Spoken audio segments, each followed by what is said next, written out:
astrology. Who am I? God, who am I? Who are you interviewing? That's how I went so now. It was Benin. Said, who are you? Who am I? You don't know who you are talking to. I don't miss ever. I forgot to know who I am. You come ask me a question. I don't know who I am. Who am I? You that you are interviewing, who am I? You are the legendary Femi Anikulapo Kuti. When I was born, they didn't put legend in my name. My name is Femi Anikulapo Kuti. That is your name that you have given me. And I don't believe when I die, they will put legendary on my grave. They just put Femi Kuti. They miss the Anikulapo Sha.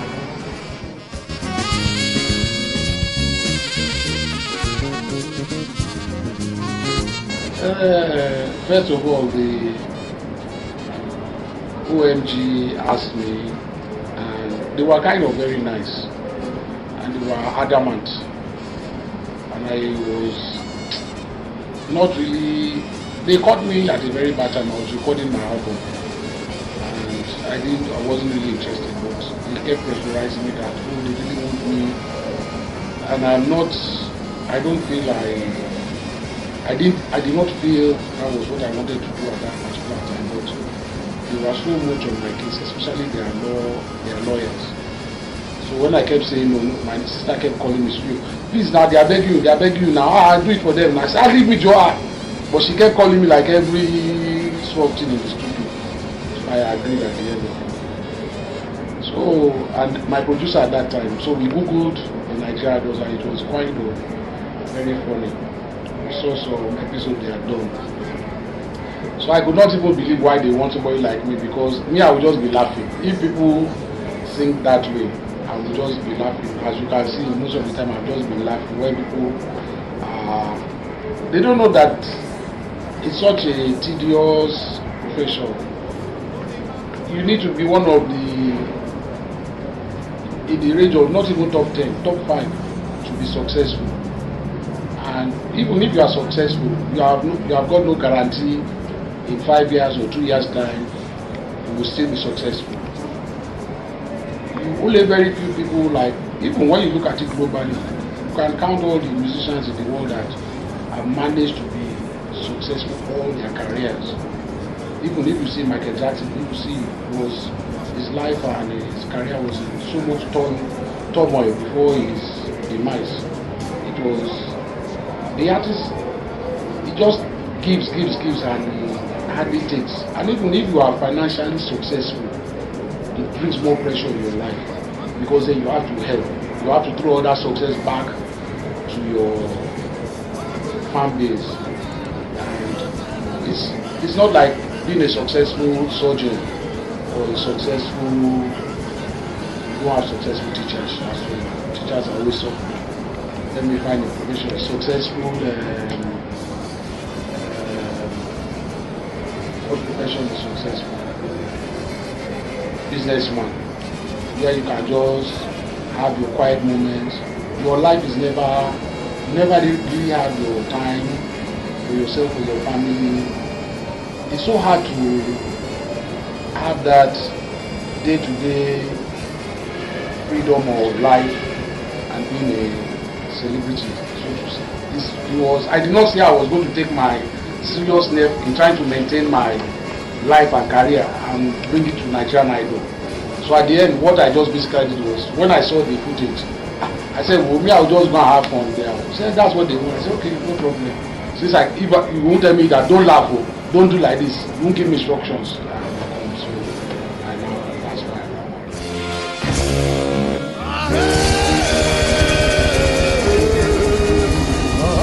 I definitely was not impressed with the cities. I was not impressed with any city. I was even very sad about the cities. But I was impressed. But I've always been impressed with the Nigerian, I don't want to say Nigerian. I've always been impressed with the African youth who want to excel. And it's just so unfortunate that there is nothing in our society that gives the young person the platform to be guaranteed a successful life. Now, the young person does not want to go into crime or drugs. You find most of these people are forced into these bad habits or vice. So when you see them coming for the audition, and we don't have like an art school in Nigeria where you could say you are guaranteed like in America or Europe. If you go through this art school, you come out, you get employment as an engineer or blah blah blah. There is no guarantee in Nigeria of any sort of this kind of profession. So, and then I heard a lot of great voices, even those that were average.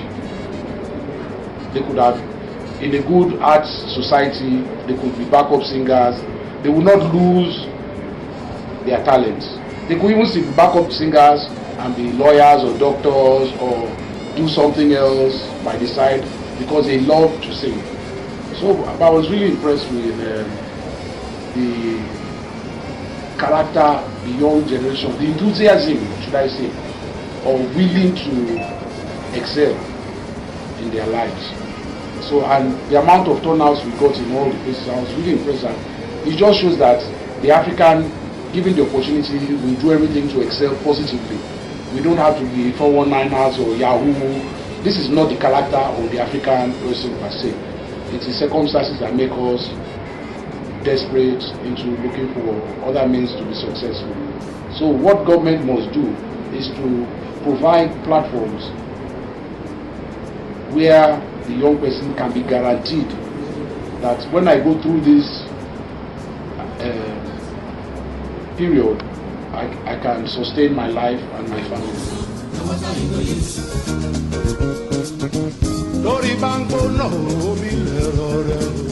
Well, two of them are my very good friends, four Nigerian idols.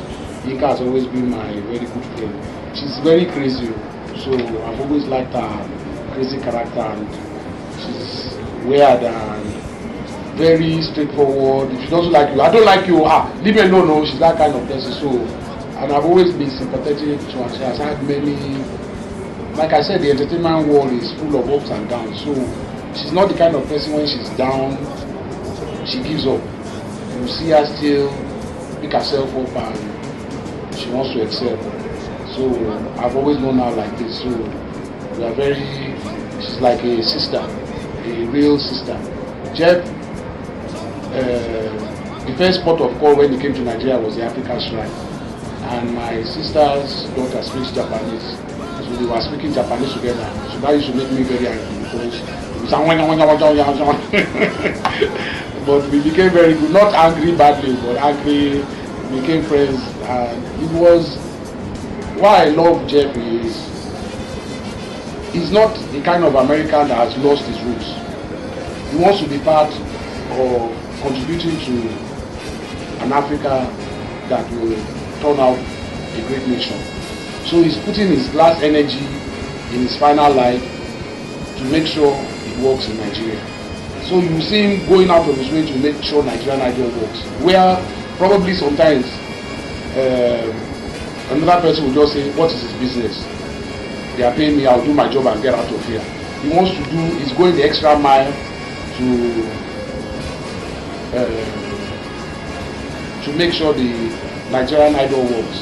So he was one of the reasons why I even agreed, because I knew he was on the program. So I said, well, if Jeff is there, Yinka is there, what have I really got to lose? I'm close to family.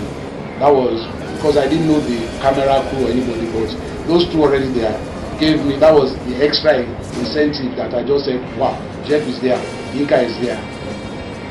So I knew I would be with family. They are great people. Two of them are really upstage, on stage, they are really great people.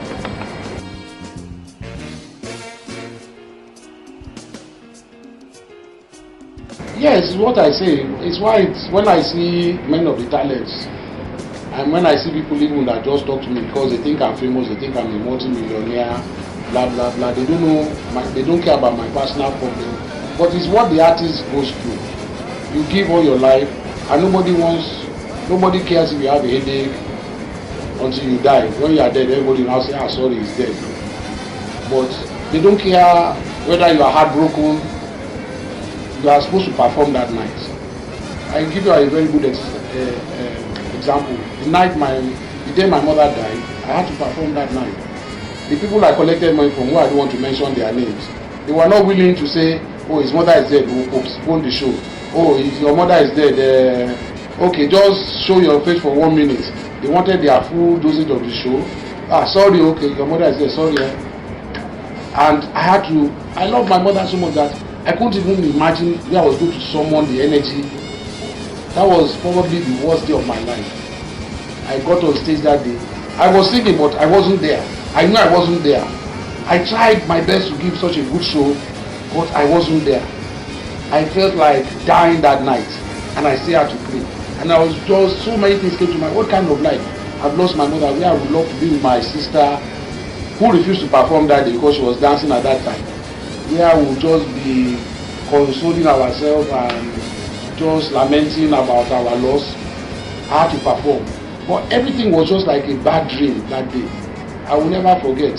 And I was like, what kind of life is this? And you have to smile. Sorry, and was sorry, your mother died. Sorry. I said, oh, now wow. But that is an example of nobody cares what the artist is going through. Another good example is like if I go on tour to Europe, America, you are playing 20 shows in a row. You play 1, 2, 3, 4, 5. By the fifth show, your body, physically, your voice, everything is tired. You arrive that fifth venue. They don't care that you have played 4 shows. You better be as fresh as the first show. You cannot go and say, oh, I was playing yesterday night, I've lost my voice. Oh, I didn't sleep well. No, you can't give, it's a profession where you cannot give excuses. Your fan, you must give 100% that night. And if you show any sign of fatigue or whatever, the press will descend on you. They will bring you down. It could be your last great performance in your life. So it's a profession where you have to learn to pace yourself, where you have to learn to always give and know that very few times in your life people will give you back what you have given. So when I see young people just want to just say, like in Lagos especially, I met, I want to be like you. I say, you don't really want to be like me. If you know what I go through on a daily basis, why would you want this kind of life? You must really, probably if they even told me as a young person that this would be my life, I probably, because I'm the kind of quiet person, I like the stage, but I don't like people say, Femi, shouting my name, all that kind. I like my peace and quiet. I really like that my zone. I hate people trespassing and coming into my privacy. But I found out that in my latter agent, you don't have that space, no freedom in your life. And then when you give yourself to your fan base, when you get home, your family misses you so much that even when you want your privacy with your children, you cannot stop your children from loving you because they haven't seen you for 2 months. So that period where you're supposed to be resting on your own to recuperate, your family are on you again. We haven't seen you, daddy. So you really never get any time in your life for that space where you just say, okay, let me chill by myself on my own. You really don't get that. So when I see people that want to go into that, they don't really understand what happens behind the scene of musicians. You hardly find any. I've been thinking for a while. I'm trying to find a great musician that did not go through so many problems in his or her life. And then you go again. Why do musicians go into drugs or alcohol? Because they want to perform, but they are still trying to find that conventional way of living, which is impossible to marry the two. You want your life like a citizen or like a doctor or a lawyer, but you want to perform. The minute you climb that stage, you become popular, you have a hit, you are not going to get any peace in your life again. The press will descend on you, your fan base will be on your case, everybody will be on your case. But that is not your plan. Your plan is you want to give people a good image of yourself. But then people will start to scrutinize you. Why are your nails long? Why do you have long eyelashes? Why did you divorce your wife? Why? To do anything right. So to weather that storm on a daily basis, people are not, and there is nothing in school that will teach you to be ready for this kind of life. So it's something you have to go through. Everybody goes through it, and very few people can weather that storm. So artists, they go into drugs, they go into marijuana, cocaine, heroin, just to escape all that razzmatazz in that show business. And very few can pick themselves up after that again to still come out on top. But if you do come out on top again, you open another chapter problem in your life. Because if you excel, he excelled, they will come on your case again, bad guy again. So, but luckily, the good thing about all this again is if you have a solid fan base, you will still have those people who say, don't worry, God is with you, we are behind you. They will give you, especially if you have a good family, they will always be your backbone in this turmoil in your life.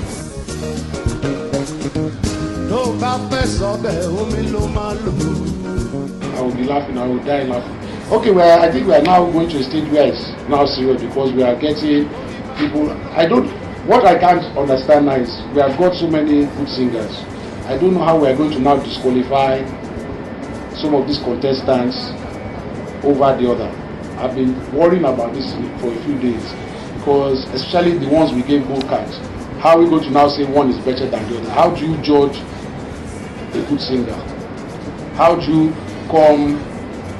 But I hear now it's the audience going to do, so the judges will give our view. So it's them that will have to have a fan base on TV to make them continue or not. But I even still think that, like the Nigerian Idol, there should be an industry that where Nigerian Idol has got, you have seen all this talent in the country. There should be room for this talent not to just say because they didn't win the Nigerian Idol, they cannot still excel in this profession.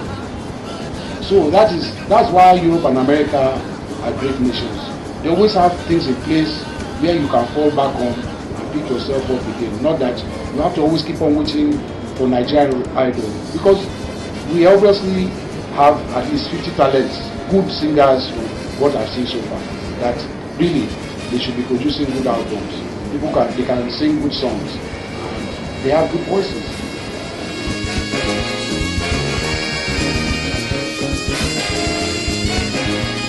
My only advice would be they should pick up musical instruments. I think that is, I love the fact that many of them were playing the guitar, but they need to play it professionally, because like I said, the most important thing which musicians or artists are never ready for is, no matter whether you like it or not, there's going to be a downside of your life. There's going to be a period where the papers will not write good stories, the TV will not have anything good to say about you, even your fan base might not have anything good to say about you, or another rising star will come for a period and they will shut you for one period of time. But that period of time is where you need to go back to the drawing board, and all you are going to have with you is your musical instrument to console you.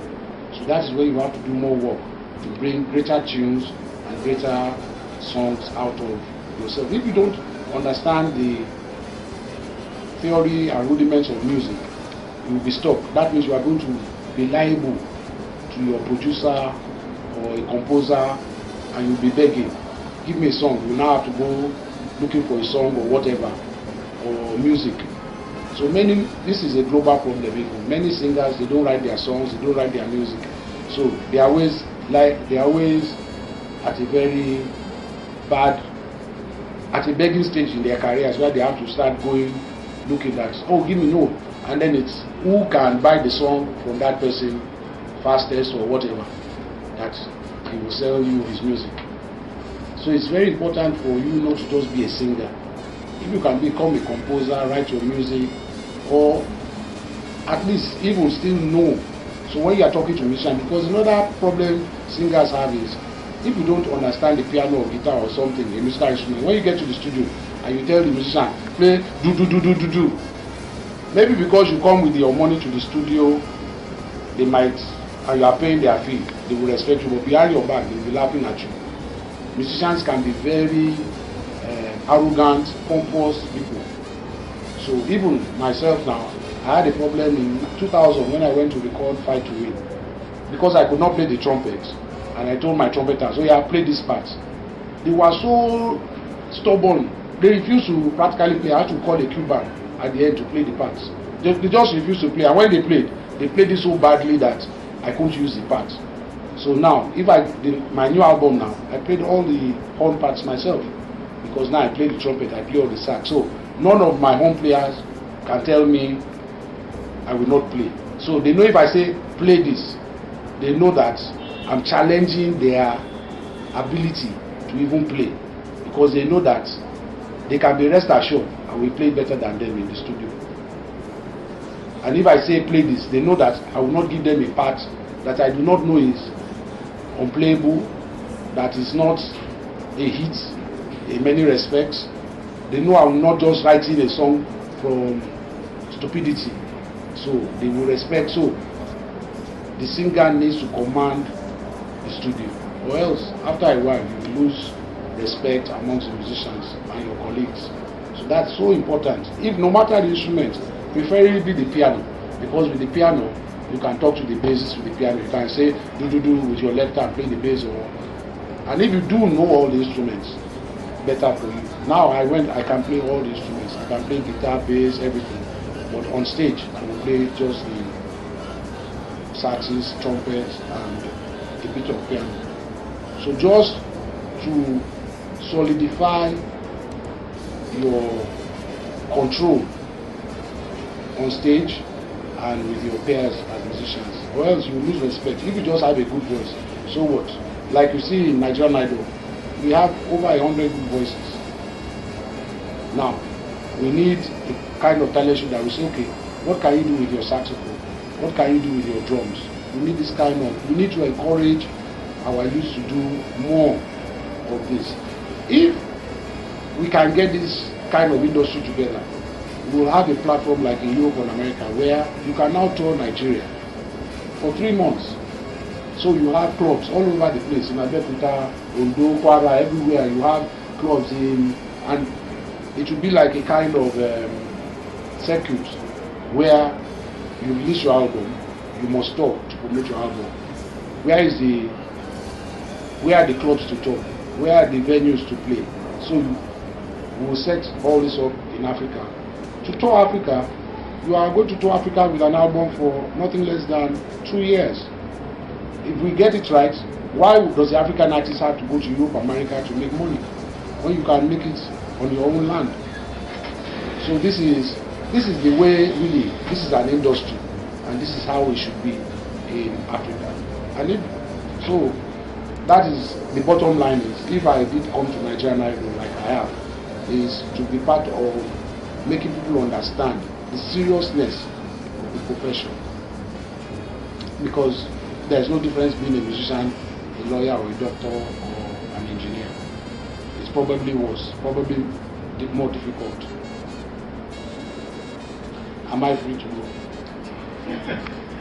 Thank you. You have made me talk too much. I don't like talking.